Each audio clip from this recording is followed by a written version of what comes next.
아침밥 다 먹고 왔어요? 잘 안 먹죠? 왜 안 먹어요? 예, 너무 늦게 야식을 먹었던지 아니면 밥 먹는 시간을 아껴서 좀 잠을 자던지 아니면 점심에 맛있는 거 먹기로 약속되어 있어서 좀 속을 좀 비워두는 것이든지 뭔지는 잘 모르겠어요. 혹시 배가 고프면 밤에 잠 못 자는 사람? 아, 꼭 야식을 먹어야 되는군요. 자려면. 그 정도는 아니고. 혹시 배가 고프면 막 짜증나는 사람 혹시 있어요? 배고프면 짜증나는 사람도 있죠. 사실 먹는 거 굉장히 중요합니다.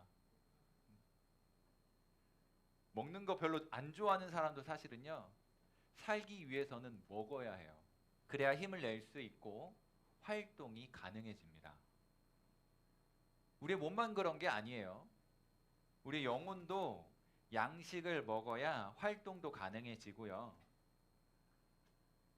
생활이 가능해집니다. 그러면 영혼은 무엇을 먹어야 할까요? 그리고 어떻게 먹어야 될까요? 하나님께서요, 모세에게 성막을 만들라고 말씀을 하셨어요. 그것을 하나님께서 만나 주시겠다 약속을 하신 거죠.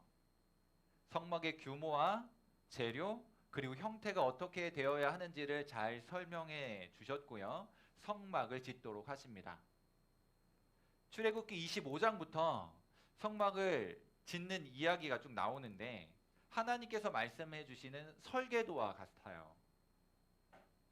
그런데 뒤쪽으로 좀 가서 출애굽기 36장부터 또다시 반복되는 것 같은 이야기가 나옵니다. 하나님께서 명령을 주신 대로 이스라엘 백성들이 성막을 짓게 되는 거죠.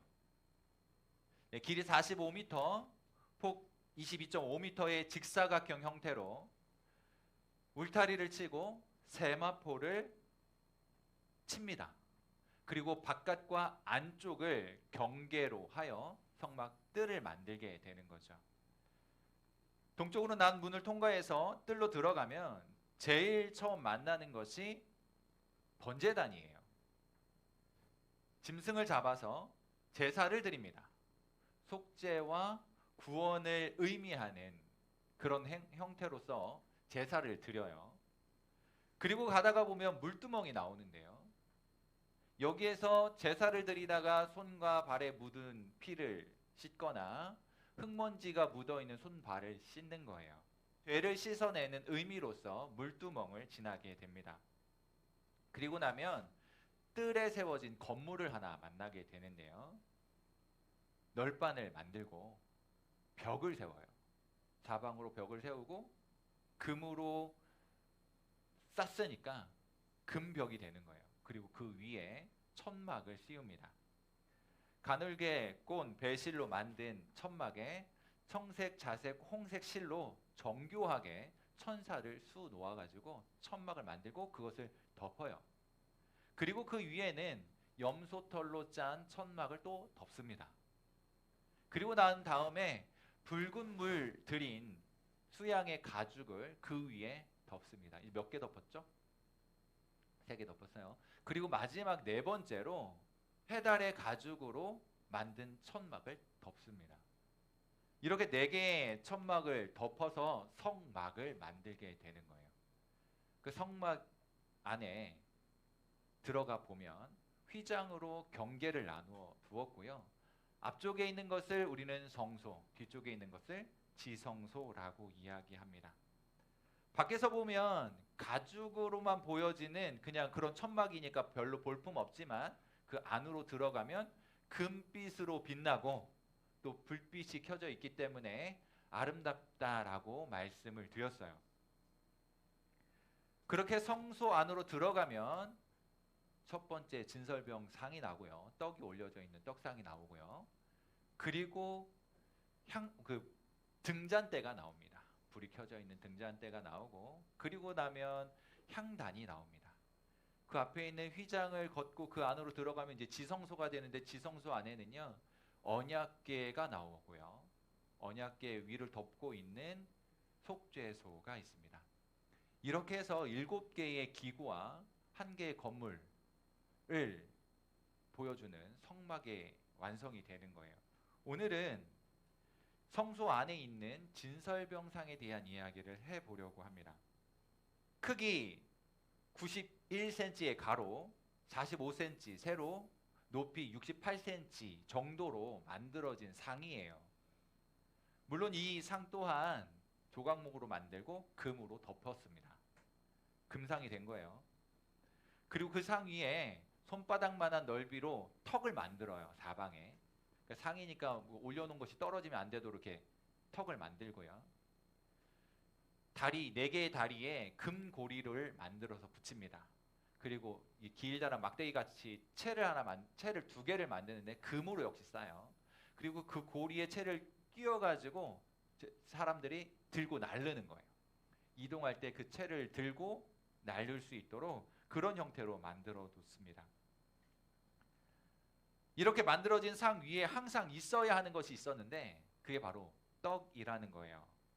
진설병이라고 되어 있는데요. 출애굽기 25장 30절은 상 위에 진설병을 두어서 항상 하나님 앞에 있게 해라 라고 말씀하고 있습니다. 그러니까 이 진설병에 관한 설명이 오늘 읽은 본문이에요. 출애굽기에는 그 상을 만들고 상 위에 떡을 올려놓으라고 했는데 그 떡이 어떻게 되어 있는지 자세한 설명이 오늘 본문 레위기에서 가르쳐주고 있는 거예요. 고운 가루를 만들고 그것으로 10분의 2 에바의 가루를 가지고 떡 한 덩이를 만들어서 총 12덩이를 만들고 그 12덩이를 2줄로 세워가지고 두라라고 하는 거예요. 여기에서 말하고 있는 이 진설병을 출애굽기에서는요 히브리어로 레헴 그리고 하나 더 붙거든요. 파님이라는 말이에요. 레헴이라는 말은 떡이란 뜻이고요. 파님이라는 말은 얼굴이라는 말이에요. 레헴은 어디서 많이 들어본 것 같죠? 베들레헴 할 때 레헴이에요. 그래서 베들레헴의 뜻이요 떡집이라는 말입니다. 여기 진설병이라는 단어도 레헴과 파님, 얼굴이라는 2개의 단어가 합쳐져서 만들어져 있어요. 다시 말하면 얼굴 앞에 있는 떡이라고 이해할 수 있어요. 이 얼굴은 누구의 얼굴일까요? 성소는 하나님과 만나는 하나님의 임재가 있는 곳이라고 했으니까 우리는 하나님의 얼굴이라고 생각해 볼 수 있을 거예요. 그러니까 하나님의 얼굴 앞에 있는 떡, 실제로 이 성소는요 휘장 뒤쪽 하나님의 임재하시겠다라고 약속하신 지성소 안에 언약궤 그 위에 속죄소에서 하나님 만나시겠다 약속하셨기 때문에 그 앞에 있는 떡상이었단 말이에요. 하나님의 얼굴 앞에 있는 하나님의 임재 앞에 있는 떡이라고 하는 의미로 이해할 수 있습니다. 그 떡을 상 위에 올려두는 거예요. 하나님 앞에는 이 떡이 있어야 됐습니다. 오늘 본문에 보니까요 고운 가루로 이 떡을 만들었어요. 12개를 굽습니다. 근데 그 양을 보니까 에바 10분의 2로 만들었어요. 우리에게 생소한 단위이죠. 에바는 부피를 재는 단위예요. 원래 히브리어에는 그 에바라는 말이 없거든요. 근데 이 에바라는 단어가 부피를 재는 단위로 통용됐기 때문에 가루를 10분의 2 가지고 만들라고 했으니까 당연히 에바일 것이다 라고 추측을 하고 그렇게 번역을 했어요. 그게 옳다라고 생각이 듭니다. 어쨌든요 이 10분의 2 에바는요 약 4.5리터 정도 되는 양입니다. 그러니까 가루 4.2리터를 가지고요 떡을 한 덩이 만들고 12덩이를 만드는 거예요. 적지 않은 양이겠죠. 그래서 그렇게 만든 떡을 가지고 나중에 제사장들이 이걸 먹는 거예요. 양식으로 삼은 거예요. 가루로 만들려면 부서져야 되죠. 곡식을 빻아야 가루가 됩니다. 곱게 갈아져야 되거든요. 부서져야 돼요. 그렇게 만들어진 떡을 매 안식일마다 새 것으로 교체를 합니다. 그리고 교체되고 이전 것은 이제 제사장이 먹는 거예요. 그것도 거룩한 곳에서. 자, 이 떡이 의미하는 게 무엇일까요? 하나님 얼굴 앞에 있는 떡, 항상 하나님 앞에 있어야 했던 떡, 이것은 무엇을 우리에게 가르쳐주고 싶은 것일까요?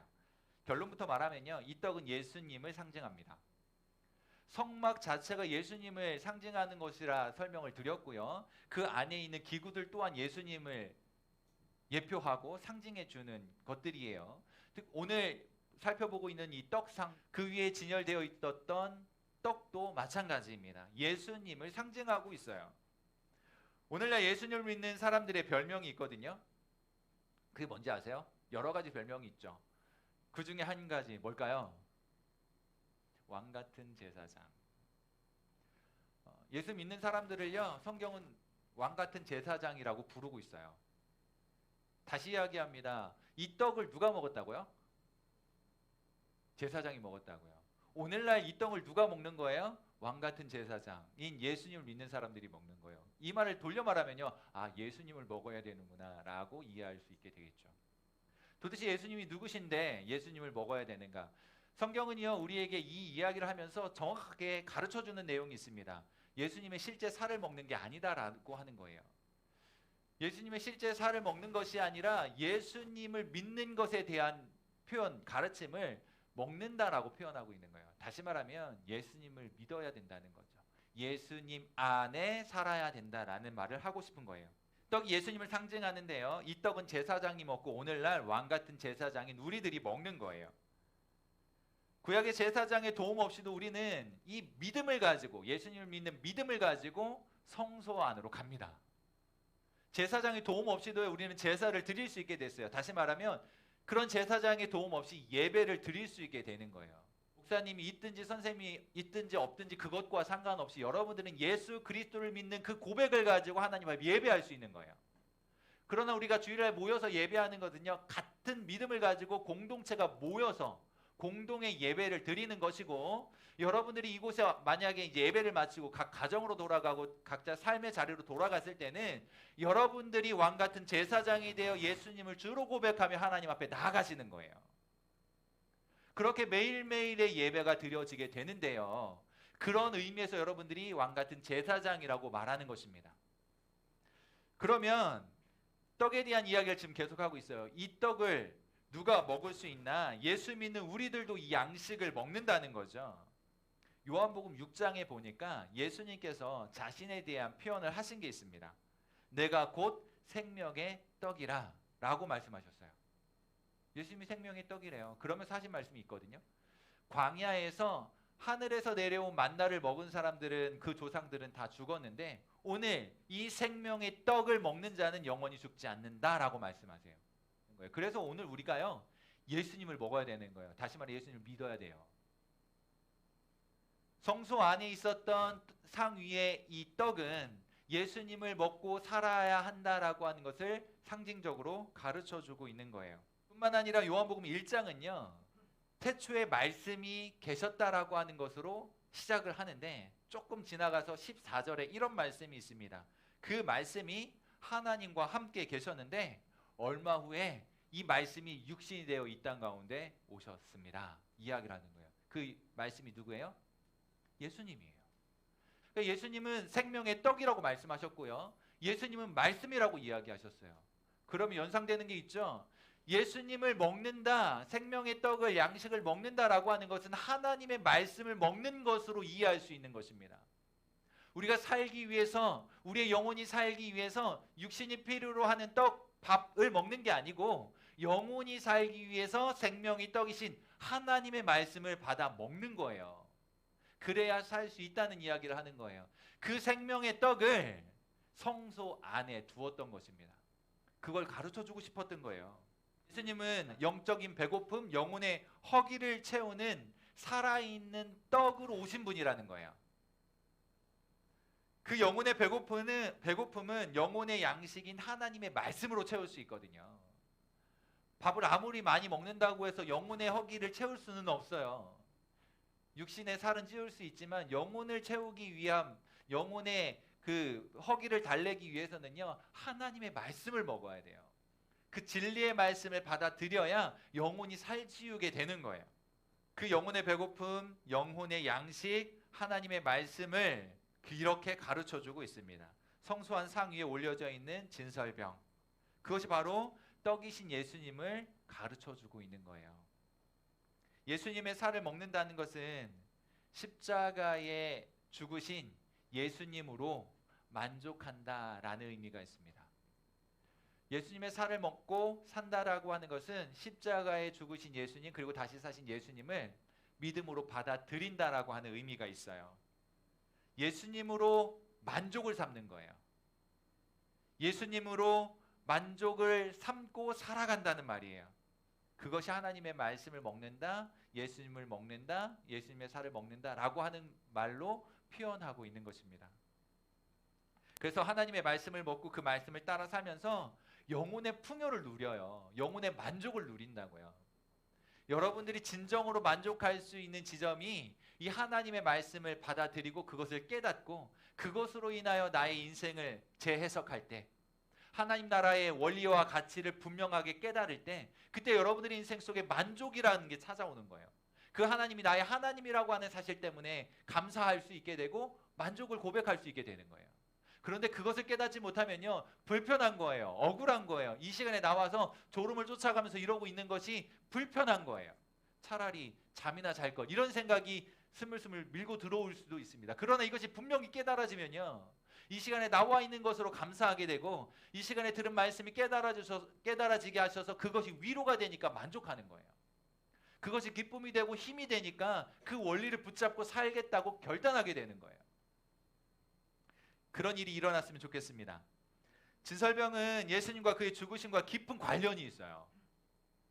떡을 만들려면 그냥 생밀로 만들면 안 되거든요. 갈아야 됩니다. 빻아야 돼요. 오늘 본문 5절은요, 고운 가루로 만들라고 되어 있어요. 곱게 빻아진 가루로 만들라는 거예요. 십자가에서 찢겨지고 부서지신 예수님을 우리에게 가르쳐 주는 거거든요. 예수님께서 십자가에서 찢기셔야만 했어요. 부서져야만 했습니다. 그렇게 부서지고 곱게 갈아지신 예수님으로 생명의 떡이 만들어지는 거예요. 제사장들은 그 진설병을 먹고 살았어요. 우린 예수님을 생명의 양식으로 받아 먹으며 살 수 있습니다. 믿음을 고백하면서 예수님으로 영혼의 허기를 채우는 거예요. 그리고 배고픔을 달래는 거죠. 예수님으로 만족한 인생을 살아가야 합니다. 예수님으로 영원한 생명을 누리며 살아가야 합니다. 그리고 이 떡은요, 매 안식일마다 교체해야 했어요. 오늘 우리에게도요, 매일매일 새로운 생명의 떡이 필요하다는 것을 가르쳐 주는 거예요. 한번 예수님을 주로 고백하고 구원자로 인정하고 이제는 천국이 보장되었구나, 그렇게 사는 게 아니고요, 천국이 보장되어 있지만 날마다 이 생명의 양식을 받아 먹으며 사는 거예요. 이 진리의 말씀이신 하나님의 말씀을 날마다 가슴속에 새기고 묵상하고 살아가는 거예요. 그래서 먹을 때마다 그것으로 새 힘을 얻고 양분을 삼고 영혼의 허기를 달래면서 그렇게 살아가는 거예요. 날마다 새롭게 부어주시는 은혜가 우리에게 필요하거든요. 어제 먹은 점심이 오늘을 사는 힘이 되지는 않죠. 어제 먹은 점심 다 소화됐잖아요. 그리고 오늘은 오늘 필요한 양분을 위해 점심을 먹어야 돼요. 오늘을 살려면 오늘의 양식이 필요합니다. 그것이 양분이 되고 우리에게 힘이 되는 거예요. 어제 먹은 점심으로는 한동안 버틸 수는 있어요. 일정 기간 버틸 수는 있지만 그 힘으로 영원히 살지는 않습니다. 1년 전에 먹은 음식 가지고 1년 사는 사람 없을걸요? 먹어야 돼요. 살기 위해서라도 먹어야 됩니다. 오늘을 위한 양식을 먹어야 돼요. 오늘을 위한 은혜가 여러분들과 목사님에게 필요해요. 오늘을 살기 위해서 오늘의 양식이 필요해요. 오늘의 은혜가 필요해요. 여러분들이 수련회 은혜 받은 것만으로 6개월을 버티고 1년을 버티는 건 거의 불가능합니다. 수련회 은혜를 받았어도요, 그 다음 주에, 그 다음 날에 계속해서 하나님의 말씀, 하나님의 은혜를 지속적으로 공급받아야 돼요. 그러니까 말씀을 읽어야 돼요. 때로는 암송도 필요합니다. 찬송도 해야 되고요. 기도는 말할 것도 없어요. 매일매일 그렇게 해야 됩니다. 아우, 어제 했는데 오늘 또 해요? 네, 또 해야 됩니다. 어제 점심 먹었으니까 오늘 점심 안 먹는 건 아니잖아요. 매일매일 먹어야 되는 거예요. 그것이 나에게는 별로 당장에는 드러나는 것 같지 않아 보이지만 그것이 우리에게 양분이 되는 거예요. 영양소가 되는 거예요. 하나님의 말씀도 마찬가지입니다. 어제 들은 이야기, 지난주에 들었던 이야기 똑같은 것 같아 보이지만 오늘을 살아갈 때 또 다른 은혜와 또 다른 양분으로 우리에게 작용하는 거예요. 여러분 매일매일 하나님의 말씀을 받아 먹을 수 있기를 바랍니다. 그래서 주일날 교회 나와서 예배 드리는 거 굉장히 중요해요. 여러분들의 일상 속에 매일매일 말씀을 펼쳐놓고 읽는 거 중요합니다. 지금부터라도 오늘부터라도 성경 읽기를 다시 시작하세요. 계속해서 해온 친구들은 쭉 이어가시면 되고요. 잠시 중단되었다면 또다시 성경책을 펼쳐들고 읽으시면 되겠습니다. 그것이 하나님께서 우리에게 주신 양식이 되는 거예요. 살아야 되잖아요. 우리의 영혼도 살아야 되거든요. 사랑하는 여러분, 예수님을 하늘의 양식으로 삼고 날마다 생명의 양식으로 먹고 살아야 합니다. 그런 존재로 의미 있고 가치 있는 인생으로 살아가는 여러분 되실 수 있기를 축복합니다. 하나님의 말씀을 잘 들으세요. 그리고 하나님의 말씀을 잘 읽으세요. 예수님의 가르침을 따라서 살아가실 수 있기를 바라요. 세상의 가르침이 아닌, 세상의 유혹에 빠져 사는 것이 아닌 가장 확실하고도 영원히 변하지 않는 진리, 그 말씀을 가슴에 새기며 살아가는 여러분들 되실 수 있기를 축복합니다.